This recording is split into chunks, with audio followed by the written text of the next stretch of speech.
아빠, 제발 그만하세요. 지난번 식당도 망했잖아요. 퇴직금으로 또 무슨 사업을 하신다는 거예요? 남은 돈마저 다 날릴 거예요? 어떻게 그런 말을? 내가 나 잘 되자고 그래? 알아요. 다 알아요. 매일 그 얘기만 하시잖아요. 하지만 이제는 현실을 보세요. 아빠 나이가 어떤지. 내 나이가 어떻다는 거냐? 환갑이면 이제 더는 아무것도 할 수 없는 늙은이란 말이야? 아니, 제 말은 그게 아니라. 아, 정말. 엄마가 좀 말려봐요. 여보, 우리 이제 그냥 조용히 살자. 애들이 주는 용돈이나 다 쓰고. 그냥 우리 애들 잘 되는 거 보는 게 우리 행복이지. 잠깐! 방금 뭐라고? 용돈이라고? 이제 알겠다. 내가 돈 버는 기계였을 때는 아버지였는데 이제는 그저 용돈 다 먹는 노인네로 보이는구나. 이 영상이 시작되기 전에 구독과 좋아요 한번 눌러주세요. 안녕하세요. 제 이름은 홍정석입니다. 올해 65세, 7년 전에 대기업에서 퇴직한 평범한 사람입니다. 아니, 정정하겠습니다. 평범했던 사람입니다. 지금의 저는 더 이상 평범하지 않으니까요. 30년 넘는 동안 한 회사에서 성실하게 일했습니다. 남들이 부러워하는 안정적인 대기업이었죠. 가족을 위해 모든 것을 바쳤습니다. 자녀 교육비, 내 집 마련, 가족 여행. 제 욕구는 늘 뒷전이었어요. 회식에서 두통이 심해도 상사와 동료들과 어울려야 했고, 주말에도 회사 일로 가족과의 시간을 포기했습니다. 승진을 위해 밤낮 없이 일했고, 해외 발령이 나면 홀로 떠나 가족과 떨어져 지내기도 했습니다. 그 모든 것이 가족을 위한 것이었습니다. 아들은 미국 명문대를 나와 글로벌 기업에 취직했고, 딸은 서울대 의대를 졸업해 의사가 되었습니다. 아내는 압구정동 고급 아파트에서 편안한 생활을 누렸고, 우리 가족은 겉으로 보기에 완벽했습니다. 저는 성공한 가장이었죠. 그러나 퇴직 후 모든 것이 변했습니다. 처음 한 달은 괜찮았습니다. 드디어 쉴 수 있구나라는 생각에 여행도 가고 골프도 쳤습니다. 하지만 2달이 지나자 무료함이 찾아왔고, 3달째부터는 존재의 무의미함이 저를 덮쳤습니다. 그 무렵집에서 아내의 눈치를 보기 시작했습니다. 당신 커피 좀 그만 마셔요. 하루 종일 화장실만 들락날락 하잖아. 그리고 뱅기에 오줌 튀지 말라고 했지. TV 소리 좀 줄여요. 친구들이랑 전화하는데 안 들리잖아. 제 존재 자체가 아내에게 불편함이 되었습니다. 자녀들은 더 심했습니다. 퇴직 전에는 주말마다 집에 와서 식사를 함께 했던 아이들이 이제는 한 달에 한 번 얼굴 비추기도 힘들어 했습니다. 전화를 해도 지금 바빠요. 회의 중이에요. 아이들 학원 데려다 줘야 해요. 같은 핑계만 돌아왔습니다. 명절에 모였을 때 딸이 던진 말은 가슴에 대못을 박았습니다. 아빠 요새 뭐하고 지내요? 집에만 계시지 말고 실버 교실이라도 다니세요. 엄마도 힘들잖아요. 그 말은 단순한 걱정이 아니었습니다. 당신은 이제 쓸모없으니 엄마 눈앞에서 사라져 주세요라는 의미였습니다. 40년간 가족을 위해 희생한 제가 이제는 집에서조차 불필요한 존재가 된 것입니다. 식탁에서도 제 자리는 점점 좁아졌습니다. 아이들은 자기들끼리만 이야기했고, 아내는 애들 대화에 끼어 서로 얘기했지만, 저에게는 아무 말도 하지 않았습니다. 마치 제가 투명인간이 된 것 같았습니다. 퇴직 6개월 차, 정기검진에서 고혈압 진단을 받았습니다. 아내에게 말했더니 돌아온 대답은 늙으면 다 그렇지 뭐였습니다. 예전 같았으면 병원에 같이 가자며 걱정했을 텐데, 이제는 그저 노화의 자연스런 과정일 뿐이었습니다. 소파에 앉아 TV를 보고 있으면 아내는 마치 제가 그곳에 없는 것처럼 청소기를 돌렸습니다. 비켜봐봐요. 여기 좀 청소하게. 그렇게 저는 집 안에서 이리저리 떠밀려 다녔습니다. 제가 앉아 있던 자리, 제가 보던 TV 채널, 심지어 제가 즐겨 마시던 커피 잔까지. 모든 것이 제 것이 아닌 것 같았습니다. 퇴직 1년 차 아들의 결혼식이 있었습니다. 신부 측 아버지는 현직 대기업 임원이었고 저는 전직 임원이었습니다. 그 차이가 이렇게 클 줄 몰랐습니다. 결혼식장에서 사람들은 신부 아버지에게 몰려들었고 저는 구석에 서 있었습니다. 아들조차 저보다 장인어른을 더 챙기는 모습에 가슴이 찢어졌습니다. 아버님, 제가 모시겠습니다. 아들이 장인에게 건넨 말, 아빠, 저기 가서 좀 앉아 계세요. 아들이 저에게 건넨 말, 그 차이가 얼마나 고통스러웠는지 모릅니다. 퇴직금을 어떻게 쓸지도 문제였습니다. 제 삶을 위해 쓰고 싶었지만 모두가 자기 몫을 요구했습니다. 아빠, 우리 아이 유학 보내야 하는데 좀 도와주실 수 있죠? 여보, 우리 이제 노후인데 그 돈 아껴 써야지. 위험한 투자는 안 돼요. 아빠, 저 집 장만하려고 하는데 전세금 좀 지원해 주시면 안 될까요? 결정적인 사건은 1년 전에 일어났습니다. 오랫동안 꿈꿔왔던 작은 식당을 열고 싶다고 했을 때였습니다. 평생 회사 식당에서 먹던 음식이 아닌 제가 직접 요리하고 사람들과 나누는 소박한 꿈이었습니다. 당신 나이에 무슨 식당이야? 요리도 제대로 못하면서. 그동안 모아둔 퇴직금으로 편히 사는 게 좋지. 왜 위험한 사업에 뛰어들어? 아빠, 요즘 경기가 얼마나 안 좋은데요. 그 돈이면 저희 애들 학원비라도 보태주세요. 요즘 영어 유치원이 얼마나 비싼지 아세요? 식당을 열었지만 6개월 만에 문을 닫았습니다. 경험 부족, 위치 선정 실패. 이유는 많았지만 가장 큰 이유는 가족의 지지가 없었다는 것입니다. 아무도 홍보를 도와주지 않았고 아무도 격려해 주지 않았습니다. 오히려 봐요. 내가 그럴 거라고 했잖아요. 라는 말만 돌아왔습니다. 퇴직금의 3분의 1이 날아갔습니다. 집에 돌아온 날 아내와 자녀들의 눈빛은 이제 우리 돈까지 날렸네 라고 말하고 있었습니다. 그 순간 저는 깨달았습니다. 제가 평생 가족이라고 생각했던 사람들에게 저는 그저 돈이었다는 사실을요. 제 가치는 지갑의 두께로만 측정되었고 그 이상도 이하도 아니었습니다. 하루는 우연히 아내의 통화를 엿듣게 되었습니다. 어휴, 정말 미치겠어. 하루 종일 집에만 있으니까 숨이 막혀. 뭐 하나 제대로 하는 것도 없이 TV만 보고. 퇴직금마저 다 날리고. 이제 딱 골칫덩어리야. 가슴이 무너져 내렸습니다. 40년을 함께한 아내의 입에서 저는 골칫덩어리였습니다. 내가 회사에서 어떤 업적을 쌓았는지, 얼마나 열심히 일했는지, 가족을 위해 얼마나 희생했는지, 그 모든 것이 의미 없어졌습니다. 밤에 잠을 이루지 못하고 옥상에 올라갔습니다. 아래를 내려다보니 까마득했습니다. 여기서 뛰어내리면 어떨까 하는 생각이 머리를 스쳤습니다. 하지만 그 순간 문득 깨달았습니다. 내가 왜 죽어야 하지? 이제라도 나를 위해 살아보자. 가슴이 찢어지는 듯한 아픔이 밀려왔습니다. 하지만 동시에 이상하게도 어떤 해방감도 느껴졌습니다. 평생 가족의 기대와 사회의 압박 속에서 진정한 나를 잃어버렸던 제가 비로소 나를 찾을 기회를 얻은 것 같았습니다. 그날 밤 저는 인생에서 가장 큰 결심을 했습니다. 이제는 나를 위해 살자.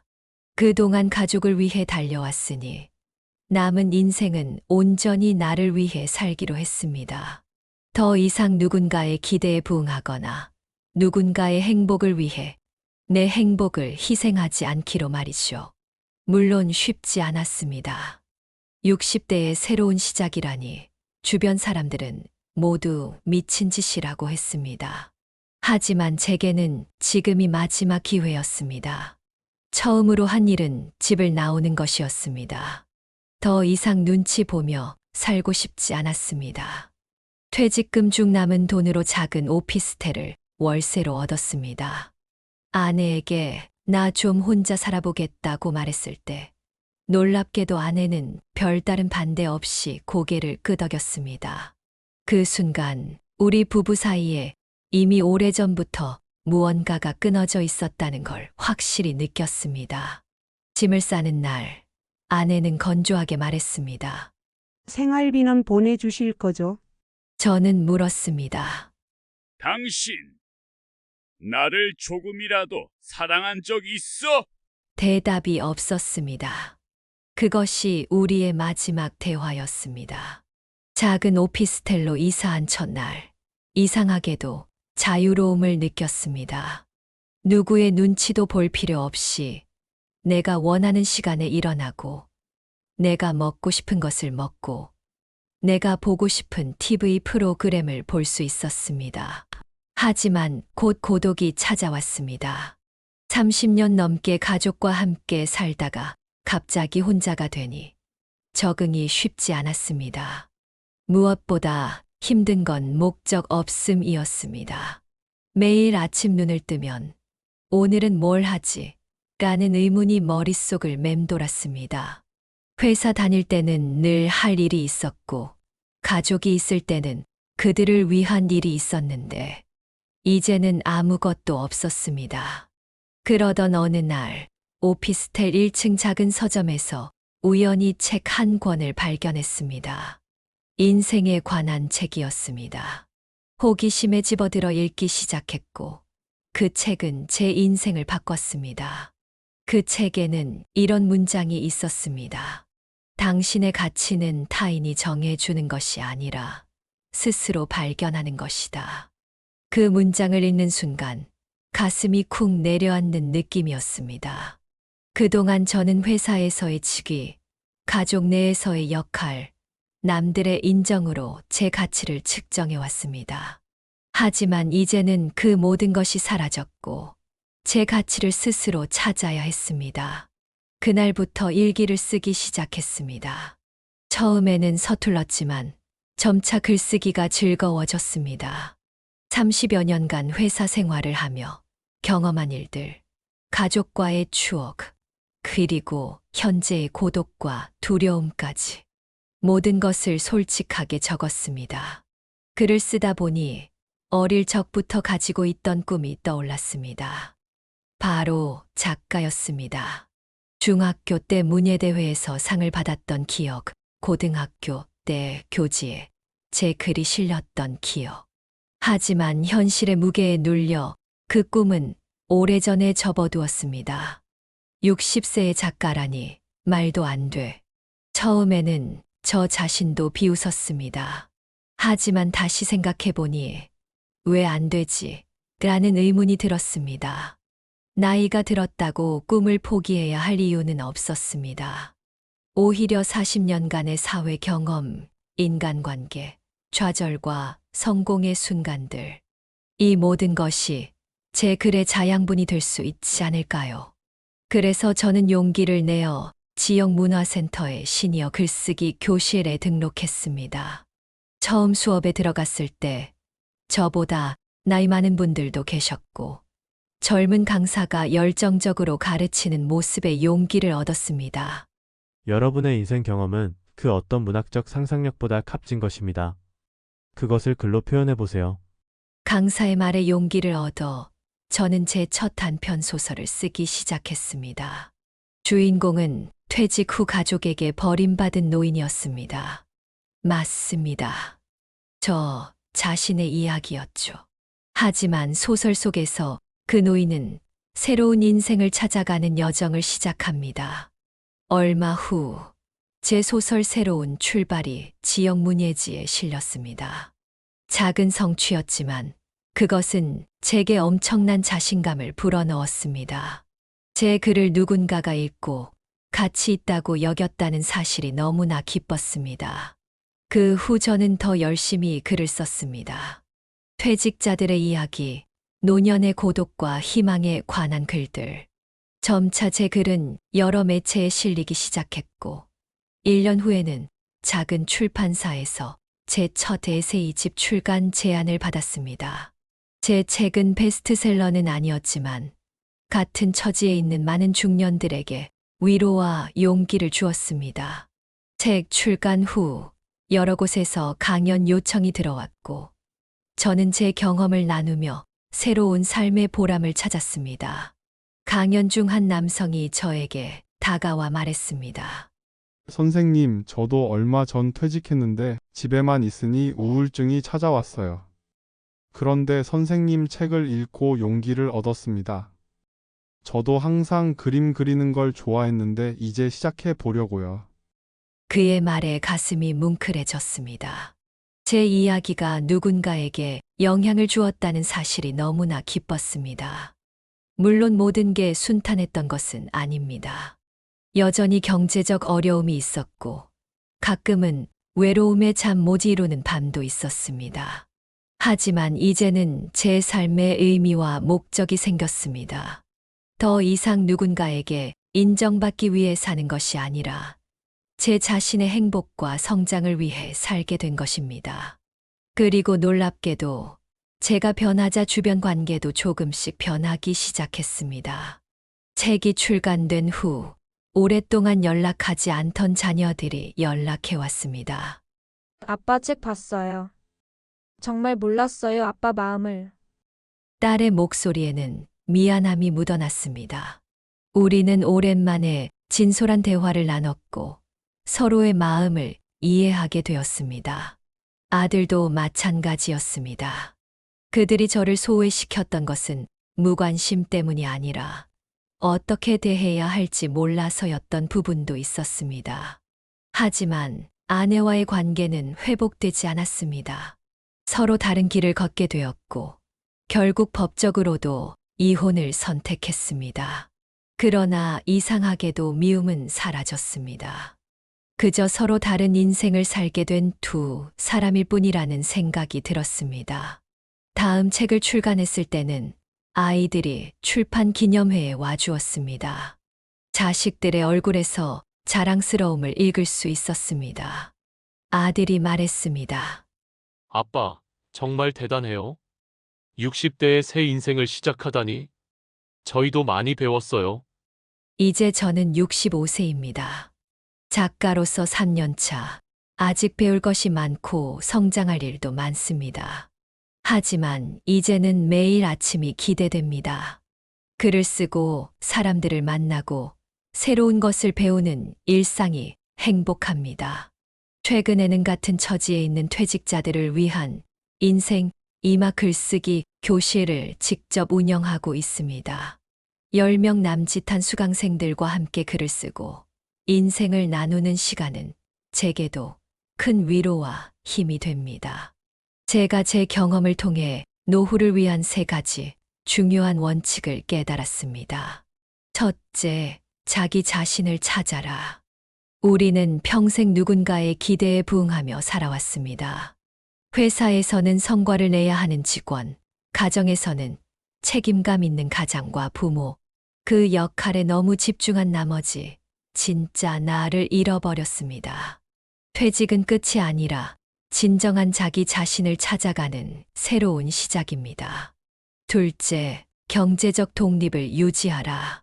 가족에게 경제적으로 의존하게 되면 자존감을 잃고 관계도 변질됩니다. 비록 작은 금액이라도 스스로 벌고 관리할 수 있는 능력이 필요합니다. 퇴직 후에도 자신의 경제권을 타인에게 완전히 넘기지 마십시오. 셋째, 새로운 관계를 만들어라. 퇴직하면 자연스럽게 사회적 관계가 줄어듭니다. 하지만 인간은 관계 속에서 살아가는 존재입니다. 취미 활동, 봉사 활동, 배움의 차, 어디든 참여하여 새로운 인연을 맺으세요. 같은 관심사를 가진 사람들과의 교류는 노년의 큰 기쁨입니다.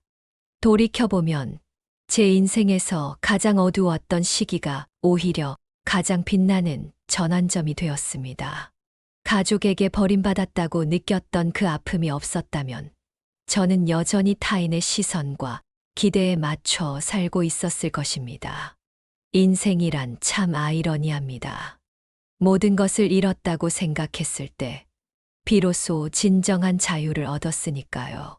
그리고 그 자유 속에서 진짜 나를 발견했습니다. 노년의 삶이 외롭고 쓸쓸하기만 한 것은 아닙니다.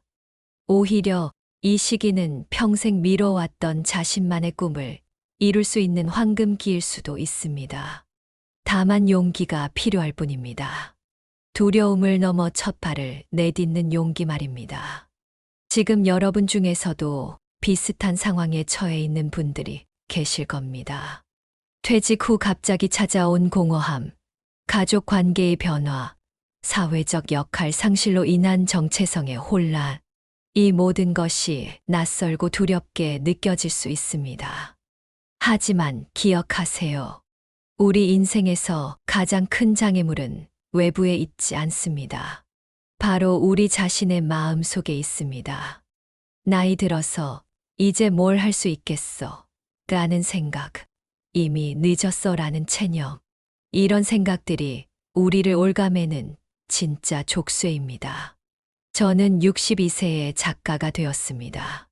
제 친구 중 한 분은 70세에 수영을 배워 마스터즈 대회에 출전했고, 또 다른 분은 68세에 프랑스어를 공부해 75세에 프랑스 여행을 혼자 다녀오셨습니다. 우리 글쓰기 교실에 오는 78세 할머니는 손주들을 위한 그림책을 출간하는 꿈을 이루셨습니다. 나이는 숫자에 불과합니다. 진정한 나이는 여러분의 마음가짐에 달려 있습니다. 물론 젊은 시절만큼 체력이 넘치지는 않습니다. 기억력도 예전 같지 않고 새로운 것을 배우는 속도도 느립니다. 하지만 우리에게는 젊은이들이 갖지 못한 지혜와 인내심이 있습니다. 수십 년간 쌓아온 경험과 통찰이 있습니다. 이것이야말로 우리의 가장 큰 자산입니다. 그리고 무엇보다 지금 우리에게는 시간이 있습니다. 평생 바쁘게 살아오면서 누리지 못했던 자유와 여유가 있습니다. 이 소중한 시간을 어떻게 쓸 것인지는 전적으로 우리의 선택입니다. 얼마 전 제 강연을 들으러 온 한 60대 남성분이 이런 질문을 하셨습니다. 선생님, 전 평생 사진 찍는 걸 좋아했는데 이제 와서 본격적으로 배우려니 두렵습니다. 실패하면 어쩌죠? 저는 그분께 되물었습니다. 실패라는 게 뭘까요? 작품이 전시회에 걸리지 않는 것이 실패인가요? 상을 받지 못하는 게 실패인가요? 아니면 자신이 좋아하는 일을 시도조차 하지 않는 것이 진정한 실패 아닐까요? 그분은 잠시 생각하시더니 고개를 끄덕이셨습니다. 2개월 후 그분에게서 연락이 왔습니다. 사진 학원에 등록했고 주말마다 산과 바다를 다니며 풍경 사진을 찍고 있다고 했습니다. 그의 목소리에서 활기가 느껴졌습니다. 인생은 생각보다 깁니다. 60세에 새로운 시작을 해도 앞으로 20년, 30년을 그 일과 함께 할 수 있습니다. 그리고 그 시간은 결코 짧지 않습니다. 20대에 시작한 일을 30년 한다면 대단하다고 생각하면서 왜 60대에 시작한 일을 20년 하는 것은 의미 없다고 생각할까요? 저는 가끔 이런 상상을 합니다. 제가 80세가 되었을 때 과거를 돌아보며 무엇을 후회할까? 시도했지만 실패한 것들을 후회할까? 아니면 시도조차 하지 않은 것들을 후회할까? 답은 명확합니다. 우리는 대부분 도전하지 않은 것들을 더 크게 후회합니다. 그래서 저는 오늘도 새로운 도전을 멈추지 않습니다. 올해는 영어 공부를 시작했고 내년에는 해외 문학 기행을 계획하고 있습니다. 70세에는 마라톤에 도전해 볼 생각입니다. 아직도 제 버킷리스트는 계속 늘어가고 있답니다. 마지막으로 가장 중요한 이야기를 하나 더 나누고 싶습니다. 많은 분들이 자녀나 배우자에게 의지하는 것이 노후의 안전망이라고 생각합니다. 그러나 제 경험에 비추어 말씀드리자면 그것은 위험한 생각입니다.